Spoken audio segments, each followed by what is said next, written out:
I see that Gillian has arrived. I hope that Niall has arrived. He doesn't appear on my screen, but Neve King, you'll tell me if he is with us. If not, Gillian and I will have to interview about Niall's book. And because I'd be happy to hear Gillian's opinion. Well, while we're waiting, I realize that people's time is short, and I'm sure that Niall will join shortly. He and I were actually just chatting a few minutes ago, so I do know he's out there in cyberspace. We were chatting in the green room. Funnily enough, just to give a bit of background, both Niall and I have published books in the last 2 or 3 months, and we both wrote them during the pandemic. And one of the reasons I'm interviewing him is we used to do an awful lot of sort of exchanging sympathy notes, both about the hell of writing a book in a pandemic and publishing it and then trying to promote it on Zoom. My book looks at the pandemic through the lens of cultural anthropology, which is what my own academic background is in. I have a PhD in anthropology, and so I explain how cultural anthropology can help inform what's happened with the pandemic and where we're going in the future in a digitized world. But Niall's book looks at it through the historic lens of the last 5,000 years. Anthropologists tend to look at the present. He looks at the sweeping magisterial past and really tries to set the book into the context of what has happened in the past with pandemics, why governments do or do not respond to them well. And he draws various contrasts from different types of experiences with a pandemic, where we are or are not going in the future, and whether or not we've learned the right lesson. So what unites us both is an absolute passionate belief that you can't make sense of what's been happening without looking hard at the political economy. He takes a macro picture. I do a sort of more micro picture of anthropology on the ground. And if you want to go forward, it has to be a combination of social science, medical science, and data science to understand where we're going. So let's see whether... I don't think he's with us, Gillian. Not yet. At least I don't. Neve will tell us if he is. But Gillian, maybe I could just turn to you. I'm going to interview you until Niall appears. There he is. Exactly. Niall, welcome. Hello, Nick. I think there was a technical snafu, Gillian, because you joined as me, which meant that I couldn't join. But now I've joined as you. Does this mean I have to interview you? No, I've just been giving a blurb and doing what we're both, spending years doing, making things up on the spot. So there we go.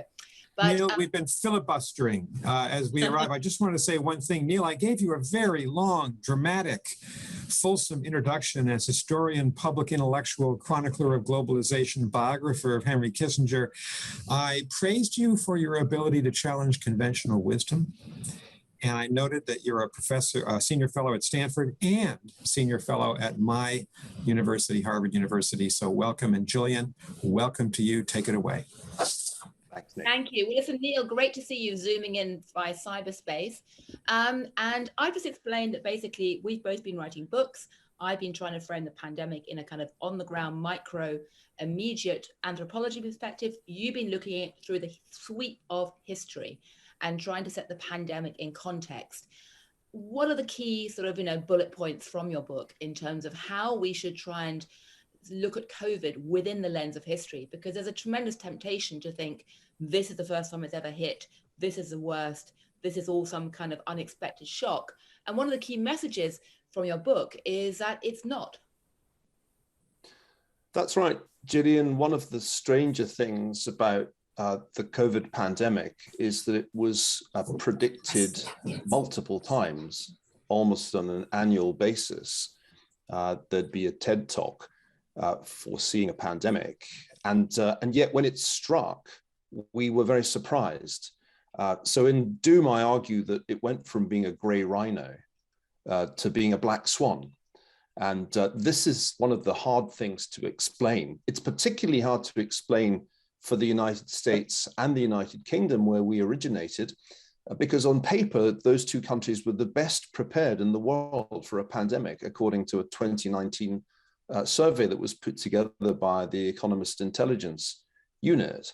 So part of what we have to figure out, if we're to learn from this disaster, is why the best prepared did really pretty poorly in international perspective, and why all those warnings not only Bill Gates, but Larry Brilliant and dozens of others, had in the end very little impact on the quality and effectiveness of our response. And I'll add one more point, which I think is worth adding as we're following on from the Singaporean Prime Minister.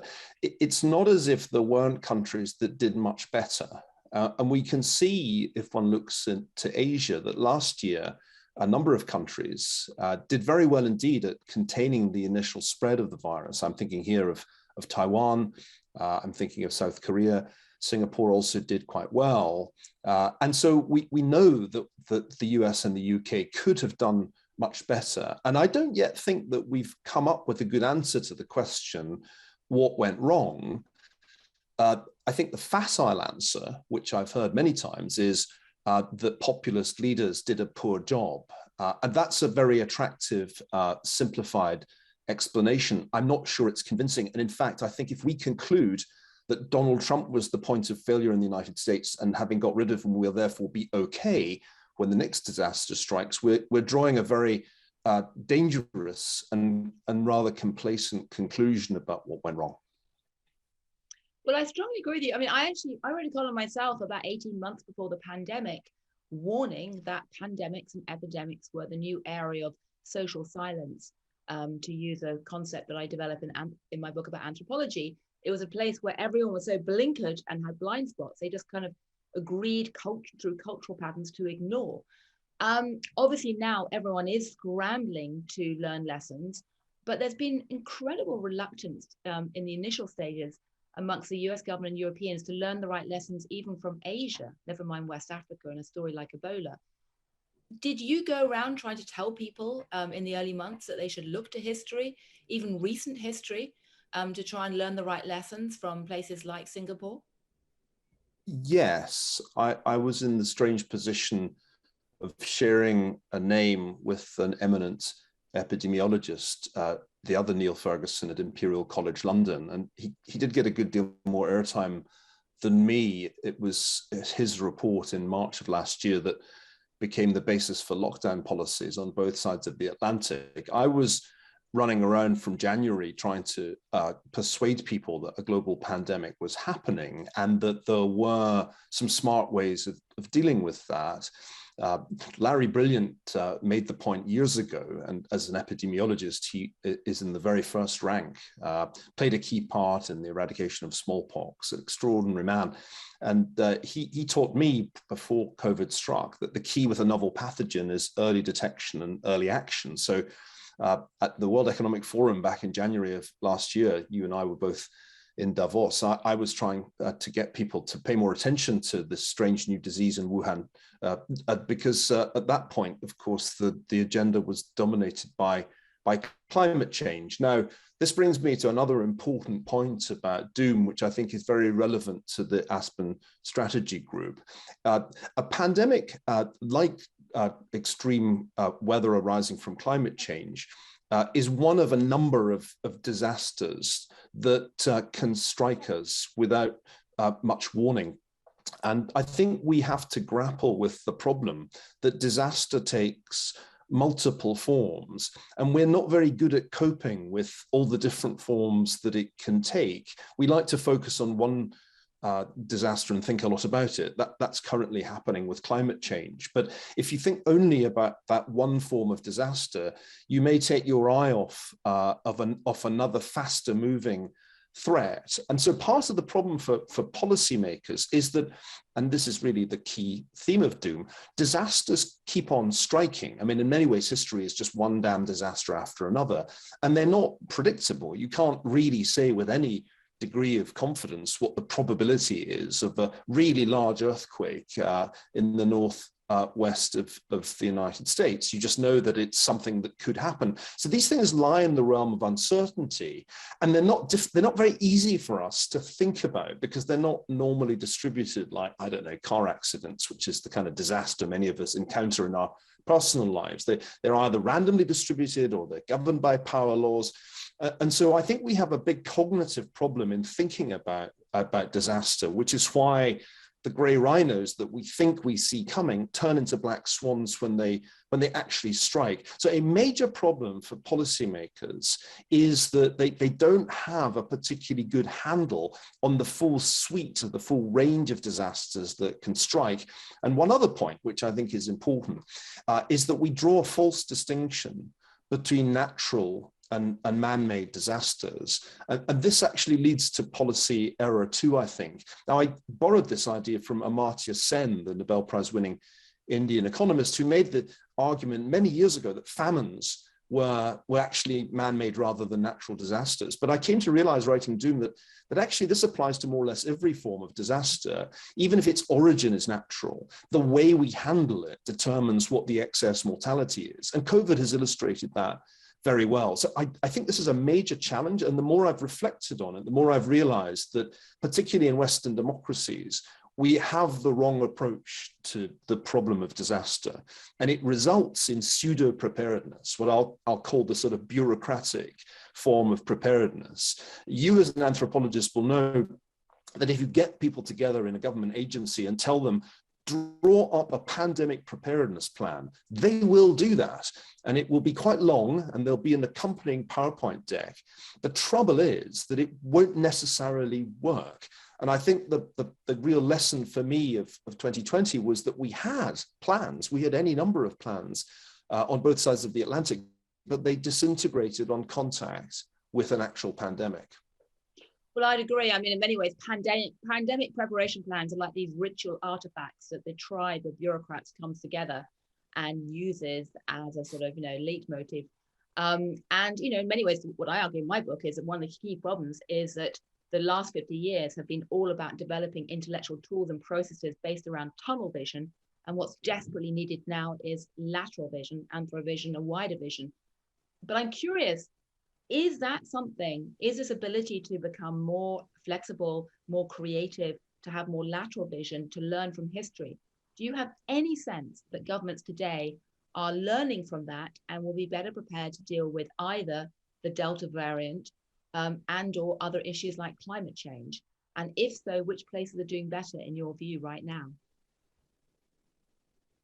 Well, if no government was moving in the right direction, I'd be very depressed. But the good news is that there are some interesting and innovative examples.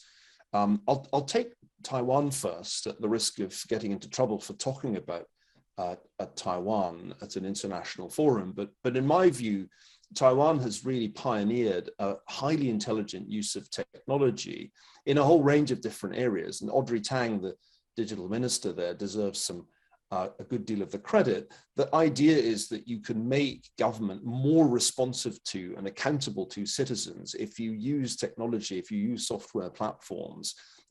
And they did that in a whole range of issues before COVID struck. And when COVID struck, they used this kind of technology to allocate masks when there was a shortage of masks. And in the recent outbreak that they experienced in May, which was the first real outbreak that they had an excellent contact tracing app ready, indeed two apps ready to go. So I think one key lesson for me is that Western bureaucracies need to get a great deal more tech savvy, because technology can allow your speed of response to be faster. Given that disasters aren't predictable, everything hinges on how quickly you react in the first inning. And I think what went wrong on both sides of the Atlantic was broadly dither and let's wait for more data. And January passed and February passed and the first 2 weeks of March passed. And then there was this realization that the thing had actually spread everywhere. If you remember, Gillian, in the US in early 2020, the Centers for Disease Control completely bungled testing. So you couldn't find out if you had it or not. I remember having that problem as I'd been in East Asia early in the year. There was no way of finding out for months who actually had COVID in the US. And this is unacceptable. Essentially, Western bureaucracies need to get quicker on the draw. And I'll put it this way. I think it's all about general paranoia rather than very specific, meticulous preparedness. If you're kind of generally paranoid and aware that there are a lot of bad things that can happen, you'll tend to be quick on the draw. And technology can help that. And I think the US and most European countries lag quite badly behind in this respect. If you want to find a part of the United States that still basically inhabits the late 20th century. Check out most federal agencies where the software problem, if they even have software, is really pretty painful. And the same is true in most European countries. So I do think this is the crux of the matter. Speed of response, rather than believing that with enormous effort, the bureaucracy can generate a plan that will cover all the eventualities for a particular emergency. My worry, Gillian, is that, to take another kind of disaster, if there is a really large-scale cyber attack on the United States, which takes down the communications infrastructure for a period of time, I doubt that there's really any credible plan for coping with that. I wonder how many of the institutions represented on this conference have a plan for that situation. So my sense is that we need to think more broadly, as you rightly say, have that breadth of vision to consider all the potential things that can go wrong, but emphasize speed of response rather than believing some model is going to tell you when the disaster will strike and exactly where. Absolutely. Well, I mean, I often argue that anthropology is really about risk management, about seeing around corners and acting as checks and balances to all your wonderful digital tech tools and bureaucratic tools. But history is also about risk management, about learning from the past to go forward. Do you have any insight as to why the countries in Asia, which did very well in terms of controlling COVID-19 initially, much better than the West, have been so much slower to actually have effective vaccine policies? Because, I'm thinking about, countries like Japan or New Zealand have been remarkably bad at getting the vaccine out to their populations, even though they were very good at imposing social distancing and lockdowns and mask wearing early on. I asked Audrey Tang that question, and her reply was, we were victims of our own success, because many of the countries of East Asia and Australasia did a great job of repressing the spread of the virus in 2020.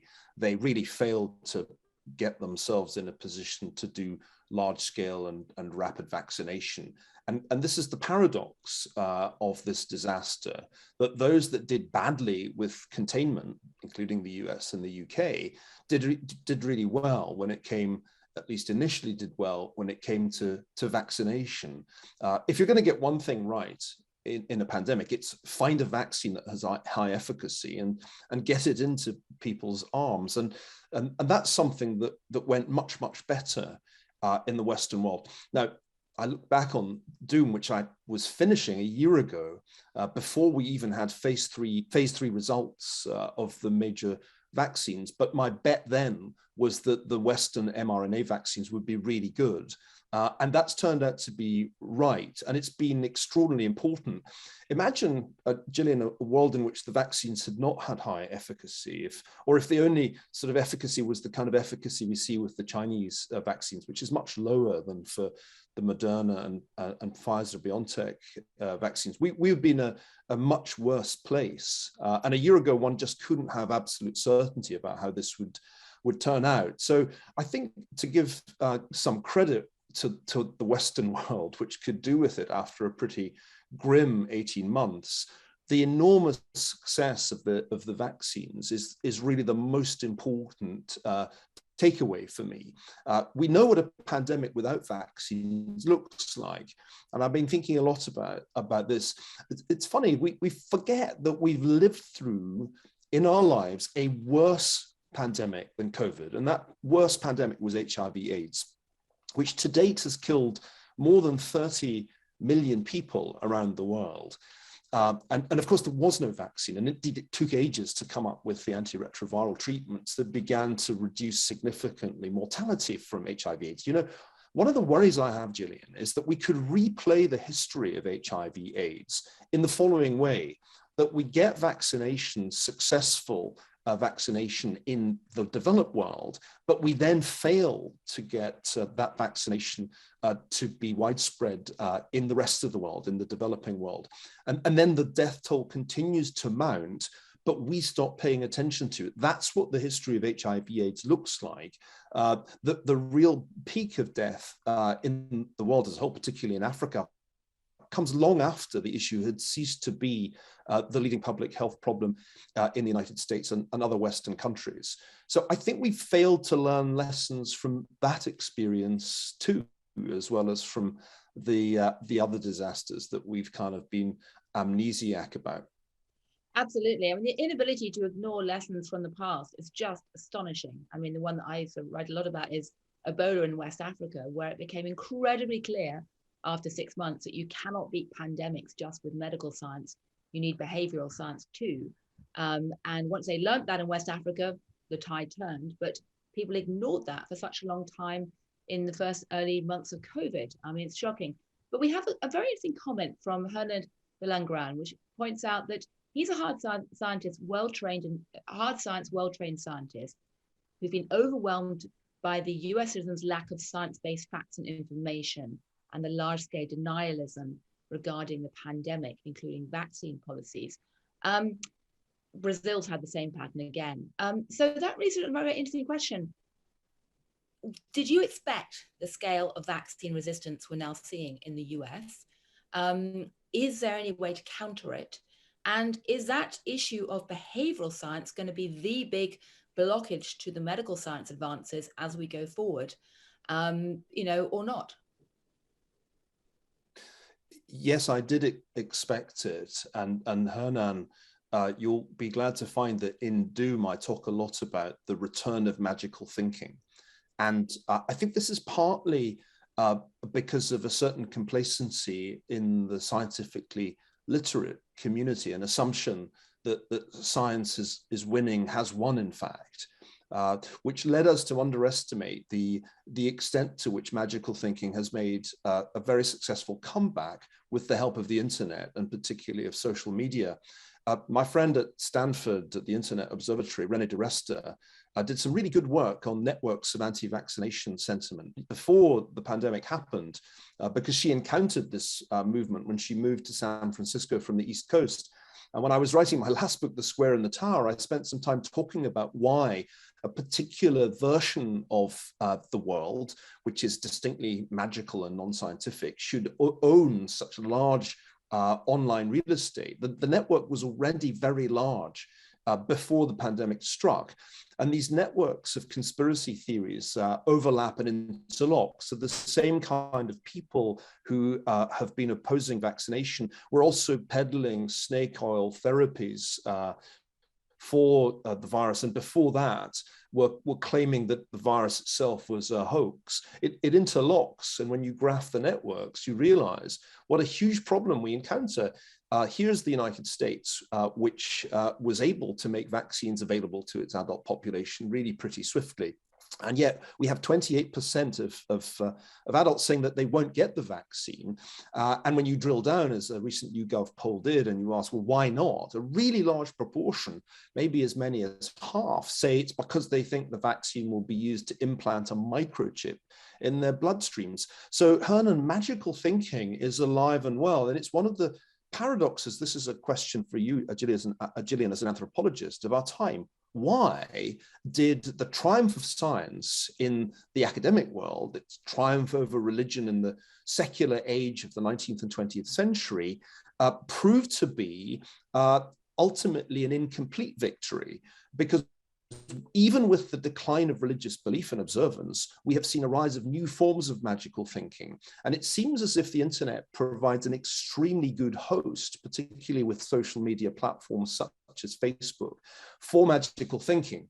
This is going to be a major problem in the United States in the coming weeks. I can predict with very high confidence that there will be a surge of hospitalization and mortality, especially in the southern states of the US, as the Delta variant sweeps through the country, because unlike in the UK, the vulnerable groups in the south of the US are not vaccinated to nearly a high enough rate. So I'm afraid the next wave is with us, and it's going to be an unnecessarily costly wave because people have simply refused to get a vaccine that would massively reduce their vulnerability to this virus. Well, yeah, no, I agree. It's absolutely tragic. And it's something I've been looking at quite a bit. I mean, you said, from an anthropology perspective, as we went from the real life into cyberspace, the initial creators of cyberspace thought it would be a tool to counter tribalism. In fact, it's massively exacerbated tribalism because we take our tribal affiliations with us online and have the ability to customize our identities and news sources, so become more, not less tribal. And tribes always look for creation mythologies and ritual artifacts and symbols to rally around. And the vaccines, the vaccine issues become one of these. And most importantly of all, there's a massive epistemological split today, which most elites and almost everyone on this call has been far too slow to recognize and empathize with the fact that not everyone thinks like they do in terms of this magical thinking. Scientific rationality, as the wonderful anthropologist Joseph Henrich pointed out, is very much a Western educated phenomena, which the people who can have, are steeped in it, think everyone should have and does have, and they don't. But I'm curious, we have a question here as well, just to quickly mention about China. Obviously, China is a dominant theme right now.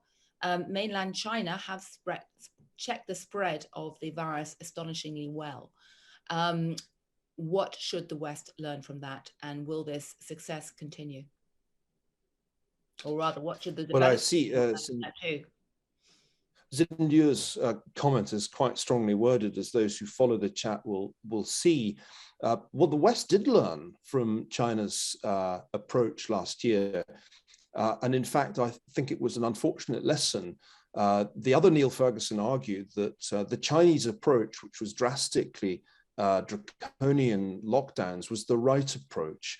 In an interview earlier this year, he said he wasn't sure if we could persuade democracies to accept that kind of restriction of individual liberty, but it turned out that it was. Now, I actually think that we copied the wrong China, and if we'd learned from Taiwan rather than from the People's Republic of China to use testing, contact tracing, isolation of the infected and the vulnerable, we would have been able to do much better at much lower cost. But there's no question that we learned from the PRC. Most Western countries adopted something like the mainland Chinese approach to this last year. And the result was an enormous economic shock.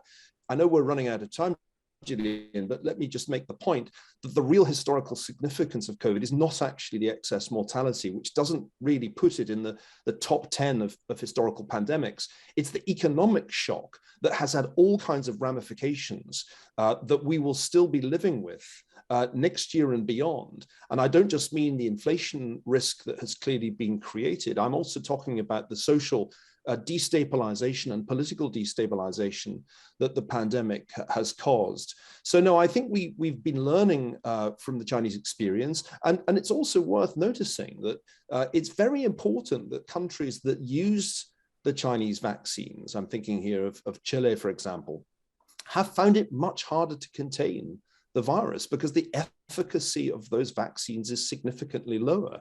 There's no getting away from that. The reality is that China itself will probably have to use the Pfizer or Moderna vaccine in order to be able to reopen itself. If it doesn't, as my student Ike Fryman recently argued, that China will have to remain closed for the indefinite future because it won't be able to risk large-scale travel from abroad with its population vulnerable to new variants as it currently is. And we're almost out of time, maybe we can go 1 minute over. Can I quickly ask you the key question, which is that as you look to the future, will COVID-19, the pandemic, significantly change the geopolitical power balance? And do you think it's going to be the death knell of globalization? Globalization has been on life support since the financial crisis. The real significance of COVID, and I'll make it brief, Nick, the real significance of COVID is that Cold War II has become far more of a reality than it was before. And we've already said on this in this morning's session that the US-China relationship has not improved, it has deteriorated. I think that's the main historical significance of COVID in the realm of geopolitics.